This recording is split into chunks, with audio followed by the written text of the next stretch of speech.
quarter. They have the lead. Now they'll be looking to extend that lead. And this is where I enjoy talking about one of my favorite subjects, tendency breakers, or counters as I also like to call them. You've done things in a certain way in the first half, and they've had the ability to see what you've done. They're going to make their adjustments. So guess what? You adjust yourself and try and stay ahead of the pace because you are looking for some separation in this ball game. The adjustment to the adjustment. Without a doubt. Show them one thing, hit them with something else.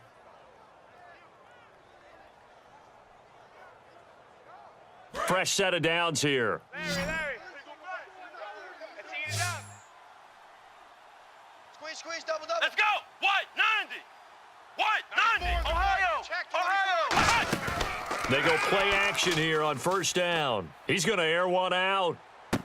Touchdown. That's caught. Antonio Brown. 2 catches, 2 touchdowns here so far. And his guys find a way to stretch that lead. In order to lead in a game, you're going to get plenty of contributors, but that's his second touchdown catch of this game. He's one of the key guys in this one. And you better believe he'll be looking for the hat trick here as this one continues to go. Boswell now to kick it away after the touchdown. This fielded a few yards into the end zone. And last year, that would have been a net gain of 5 on the return. This year, he stopped where he would have been if he had taken a knee, and that's at the 25. So here are the Dolphins now. They get ready for their first possession of the second half. They're down in this game. A chance for the offense, though, to put something on the board, get some momentum here in half 2. Try and get things kick-started for them. And you know at the half, they discussed how they were going to get that done. This is where scripting comes into play a lot of the time. How many plays do you script coming out of the second half? Most of the time in the first half, you're scripting 12 to 16. I think in the second half, you're really scripting more like 8 to 10. Kind of a starter or an opener, whatever terminology they use. Just something to get you off to a quick start. Here's McNair. And he checks this one down to Williams. And they're able to get this one across the 35. A nice pickup there of 11 yards, and it'll move the sticks. And at his size, he's a smaller back. You can get him the football. He can kind of get lost, make someone miss. It's good for him. Yeah, it's great for him. I like what you said there. Sometimes he gets lost in the traffic a little bit, but get him out in the open field into some space. That plays to his strengths the best and keeps him out of it where all the big boys are, you know, make someone miss in the open field. Completed pass play. Now let's see if they go back to the air or to the ground. To throw, McNair. He's going to look deep down the field. He's got it at the 15. And all the way in for a Miami touchdown. Mike Wallace, his second touchdown of the afternoon. And the Dolphins have got it back to a one-score game. And the lead is down to a field goal now. Uh-oh, flag comes out here. This is going to be roughing the kicker. When you're going back there on the kick block, you've got to go to the right point. That didn't happen. Ran into the kicker. The penalty flag had to come out. Tucker now to kick it away following the touchdown. This will be taken to the back of the end zone. And they'll start in a hole here as he's brought down at the 11-yard line. So out now comes the offense back onto the field. And they were able to punch it in the end zone last time. They'll be looking to do that again here for the defense. Obviously, they'll be looking to stop them from punching it back in the end zone. It always is punch-counter-punch, isn't it? And which team has the advantage? Well, let's just go back. Last time on offense, they rolled downfield, got into a good rhythm. You can see a little more bounce in and out of the huddle. You can see the sideline really get into the game. So defensively, you're thinking to yourself, how do we take that away from them? How do we get the advantage back? Let's see what they come up with. I think pressure is always the first way to go. You love pressure. I love it. We'll see if they dial it up this drive. So here we go, 1st and 10 now. Strong left. Here we go. What? Yeah, that one was relatively easy to see. I noticed that from up here. Yeah, it doesn't take a whole lot, does it? Sometimes you get multiples. What I always love on these offsides is when each side points at the other. Hey, you did it. No, you did it. They deciphered that one correctly. Deion Sanders, the one to bring him down. You don't want that. You don't want that. Get out of here, baby. Strip the ball. Strip that ball. Let's go. 38. They'll run it now out of the gun. And no room that time, getting it to about the 46. And just a yard on the pickup there. It'll be 2nd and 4. I do know from experience that when you slow down someone's running game, you're now doing the dictating on defense, and guess what? Now you're getting ready to tee off on their quarterback because they have to throw it all the time. But you still have to be alert for the draws and other plays of that nature to make sure you don't get hurt. To throw on second, McNabb. On the right side, it's Hilton with a catch. And taking it across midfield and inside the 45.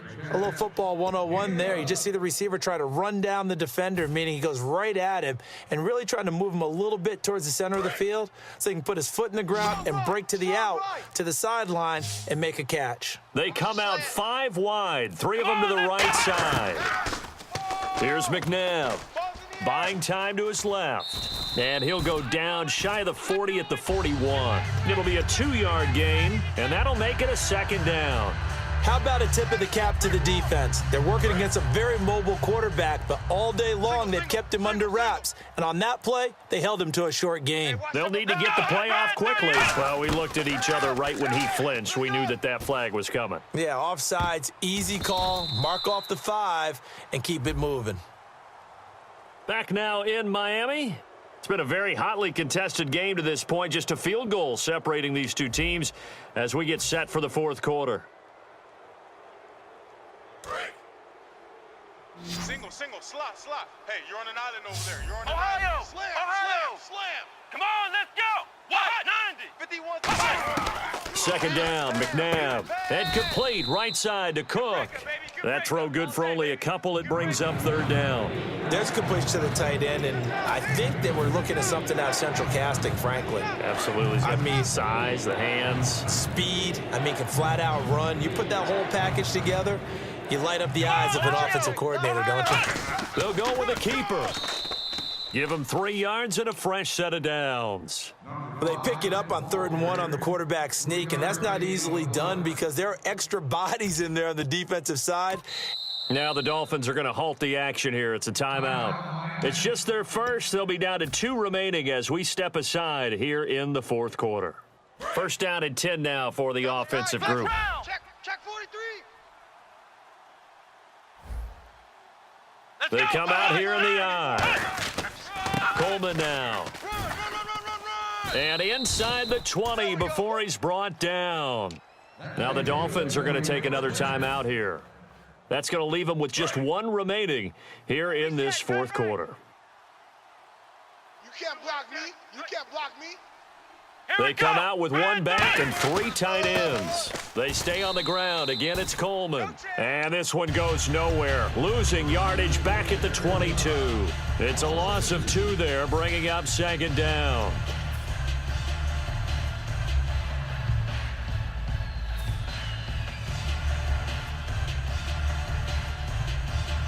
And the offense moving in the wrong direction here now as they face a 2nd and 12. 3 down. Come on, let's go.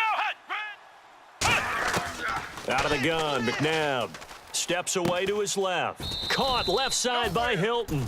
That throw good for only a couple. It brings up 3rd down. Everyone has their strengths, able to move to their right or their left, being able to throw the football. So that means you've got to work on both because you never know which way you're going to get flushed by pressure. In this situation, able to escape to his left and makes an accurate throw. Play clock winding down. Now it's McNabb. And this is Cook with a grab. And he is out of bounds, but not before taking this inside the 10 to the 7. And that pickup of a 1st down, that's going to leave a mark because they really needed to stop them there, didn't they? Oh, so frustrating. Defensively, you're a play away from getting that football back here. Down late, tough. Now they've got to find a way to create a turnover or takeaway. Otherwise, this one will probably get away from them. Long drive. The defense just cannot seem to catch a break and get off the field.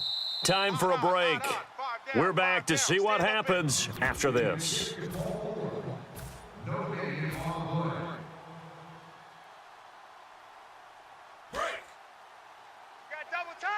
Double tight. We got 3. Let's fellas. go. We got 3. What? 90. What? 90. Flex round. Ohio. Sponge. Come on.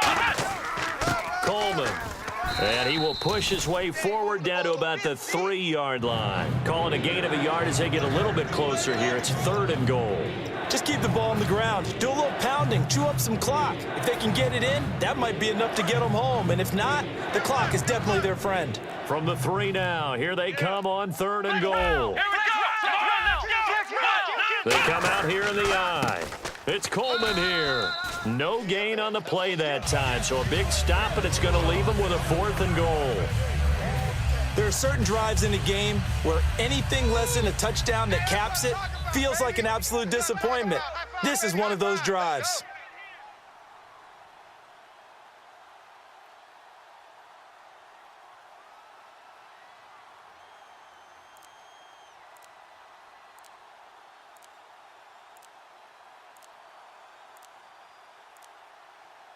And now with the play clock becoming a factor, Jeff Fisher's going to use a timeout. It's just their first. They've got 2 more to use here in the final stages.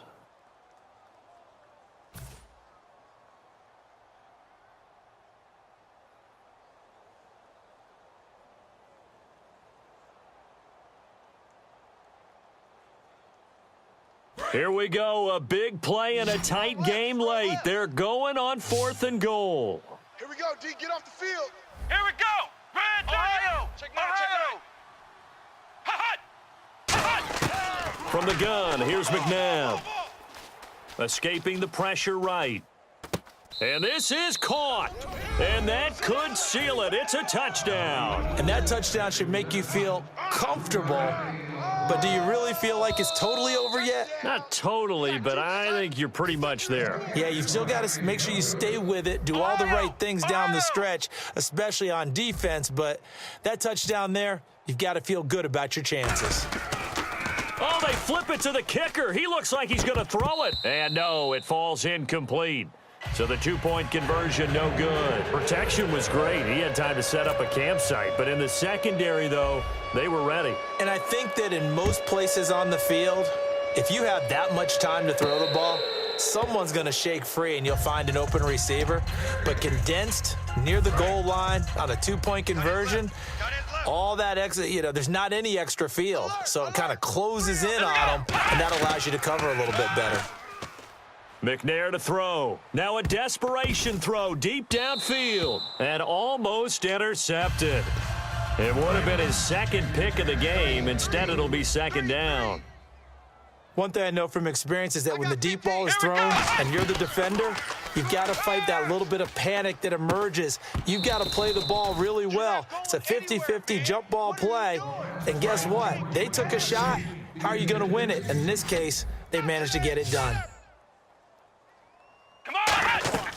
From the gun, here's McNair. He's got time. He's going to let it fly. So they took a shot there on 3rd down, couldn't get it. Now it's 4th.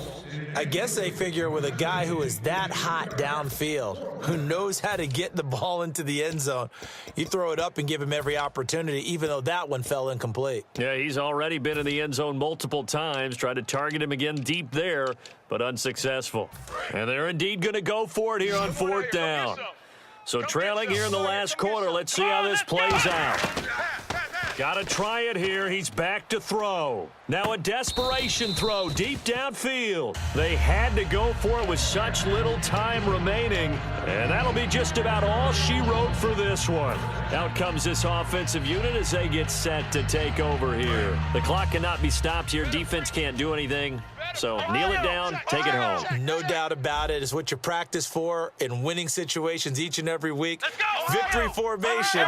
Take a knee and go on into the locker room and celebrate. Call it a victory. Now contact up front as penalty markers come in. Who is this against? Strong right. Strong right. Watch the curl. Watch the curl. Let's go. 190. They'll run it now out of the gun. And he is going to lose yardage here. That's going to go as a loss of 4, and it'll be 2nd down. So often you hear defensive coaches talk about we need all 11 on every play in order to be a good run-stopping unit. And sometimes it starts to sound a little cliche. But did you see the free safety on that play? Knifing through and running down the ball carrier. A huge, huge play. And when you have a free safety who can run like that, you've got to turn him loose. A road win in the National Football League. Charles, you never take that for granted no matter who you're